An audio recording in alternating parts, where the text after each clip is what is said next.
আমাদের প্রিয় ভাই শহীদ ওসমান হাদি রাহিমাহুল্লাহ মাত্র এক সপ্তাহ পূর্বে বিগত জুমার নামাজ আদায় করে আমাদের মতো তিনি নির্বাচনী প্রচারণায় নেমেছিলেন।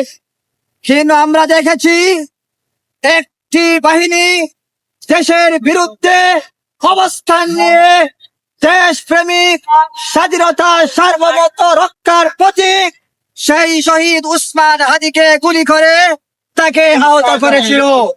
আমরা ছাত্র জমিয়ত বাংলাদেশ তাৎক্ষণিকভাবে প্রতিবাদ জানিয়েছিলাম, কিন্তু অত্যন্ত দুঃখের বিষয় আমরা গতকাল দেখেছি সেই শহীদ ওসমান রাহিমাহুল্লাহ চিকিৎসাধীন অবস্থায় ইন্তেকাল করেছেন। আমরা তাৎক্ষণিকভাবে ছাত্র জমিয়ত বাংলাদেশ আজকে বিদ্যুৎ মিছিল প্রতিবাদ সমাবেশ করে আমরা জানাতে চাই, বর্তমান অন্তর্বর্তীকালীন সরকার আগামী নির্বাচনের আগেই এই হত্যাকারী এই সন্ত্রাসীকে সবার সামনে ফাঁসির কাস্টে ঝুলাতে হবে।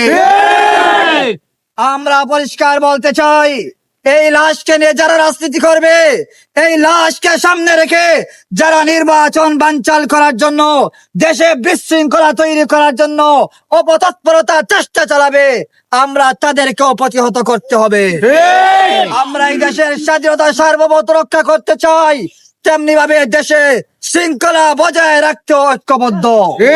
সংগ্রামী তৌহিদের জনতা, আমরা পরিষ্কার বলতে চাই, 24 জুলাই আন্দোলন 2013 সাল 1971 সাল থেকে নিয়ে প্রতিটা আন্দোলনে এই কওমি উলামায়ে কেরাম দেশের প্রতি তাদের মহব্বতের নজরানা পেশ করেছেন। সুতরাং নতুন করে কারোটাকে রাজপথ গরম করা যাবে না। দেশের শান্তি শৃঙ্খলা বজায় রাখার জন্য আমরা সকল অপতৎপরতা এবং দেশের বিশৃঙ্খলাদেরকে রুখে দাঁড়াতে হবে। আমরা কোনো ভাঙচুরে বিশ্বাসী নয়। আমরা বলতে চাই, আমাদের কেন্দ্র নেতৃবৃন্দ যেই নির্দেশনা দিবেন, যেই কর্মসূচি দিবেন, সেই কর্মসূচি বাস্তবায়নের জন্য আমরা ওসমান হাদির মতো জীবন দিতে ঐক্যবদ্ধ থাকতে হবে ইনশাআল্লাহ।